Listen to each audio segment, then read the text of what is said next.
High বন্ধুরা, শুভ দুপুর। আজকে বরমশাই বাজার থেকে কাতল মাছ এনেছিল, তাই আমাকে বললো আজকে তুমি দই কাতল বানাও। তাই দেখো ঝটপট মাছটা ধুয়ে রেখেছি আর লবণ হলুদ মাখিয়ে নিলাম। ভালো করে মাখিয়ে নিতে হবে। মাখিয়ে নেওয়ার পর দেখো কি সুন্দর হয়েছে মাখিয়ে নেওয়াটা। এবার কড়াই গরম হয়ে গেছে। কড়াই গরম হওয়ার পর তেল দিয়ে দিয়েছি। তেলটাও বেশ ভালো করে গরম হয়ে গেছে। তারপর এক এক করে মাছগুলোকে ছেড়ে দিলাম। আজকের মাছটা ভালোই ছিল। এক এক করে হালকা করে ভেজে নিতে হবে, খুব কড়া করে ভাজলে চলবে না। দেখো একদম হালকা করে আমি ভেজে নিচ্ছি, যাতে কাঁচা ভাবটাও আছে।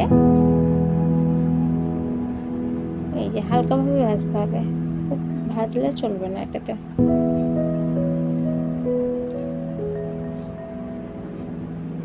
এক এক করে সব মাছগুলোকে ভেজে নেব।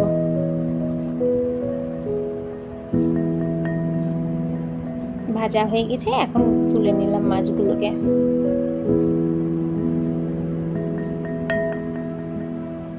এই দেখো মাছগুলো ভাজা হয়ে গেছে। এই যে তেলটার মধ্যে, মাছ ভাজা তেলের মধ্যে লবঙ্গ, এলাচ, দারচিনি, শুকনো লঙ্কা, তেজপাতা দিয়ে দিলাম।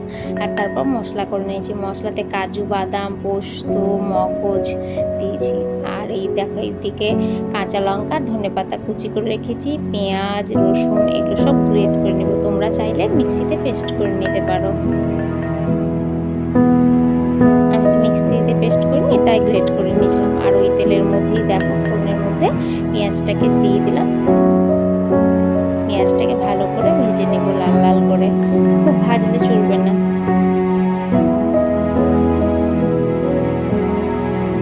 ভালোভাবে নাড়াচাড়া করে নিলাম।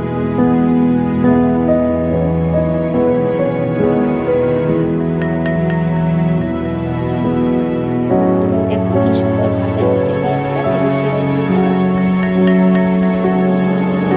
এরপর মশলাটাকে দিয়ে দিলাম। মশলাটাকে দিয়ে ভালোভাবে নেড়ে নিতে হবে।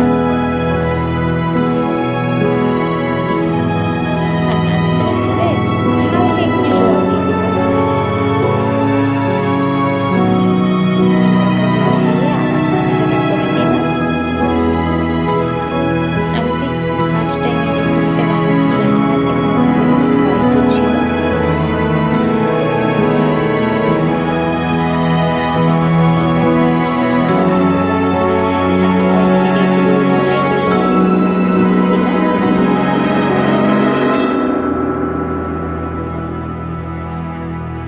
অল্প একটু ধনে গুঁড়ো আর জিরে গুঁড়ো দিয়েছি। তারপর দেখো পরিমাণ মতো হলুদটা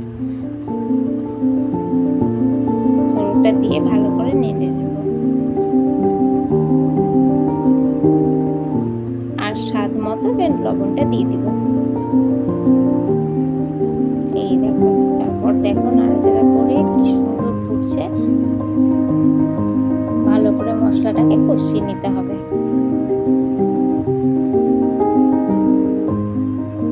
মশলা কষিয়ে নিয়েছি। এই দেখো আর টক দই নিয়ে নিয়েছি। টক দইটাকে দিয়ে দিয়েছিলাম। টক দই দেওয়ার পর ভালো করে নাড়াচাড়া করে নিয়ে ভালো করে কষিয়ে নিলাম। দেখো কি সুন্দর তেল ছেড়েছে আর কালারটাও খুব সুন্দর এসছে। খুব কালার হলেও ভালো লাগবে না, তাই পরিমাণ মতো হলুদটা দিয়ে দেখো কি সুন্দর কালারটা এসছে। আর এই দেখো এদিকেও দেখিয়ে দিচ্ছি, দেখো কি সুন্দরভাবে হয়েছে, তেল ছেড়েছে। আর এই দেখো দুটোতে মিলে কি যে করছে এরা। এই দেখো দৌড়ি করছে। তারপর দেখো কি সুন্দরভাবে নাড়াচাড়া করলাম। আর নাড়াচাড়া করার পর দেখছি তলায় লেগে আসছে।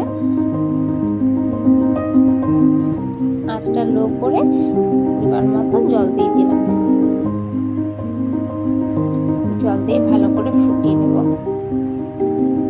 খুব জল দিলে চলবে না, কারণ এটা তো ঝোল ভালো লাগবে না, তাই এটা একটু গামাখা করে নিতে হবে।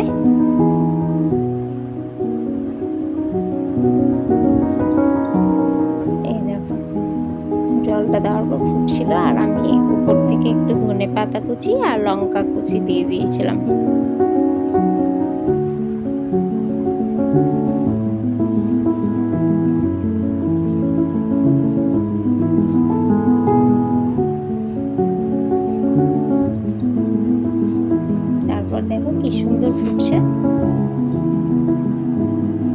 দেখো ফোটার পর মাছগুলোকে দিয়েছিলাম, মাছগুলো দিয়ে হালকা 5 থেকে 10 মিনিট ফোটাতে হবে,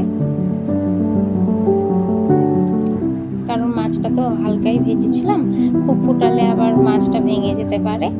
তাই দেখো ভালো করে একটু ফুটিয়ে নিয়েছিলাম, কালারটা ভালো এসেছে।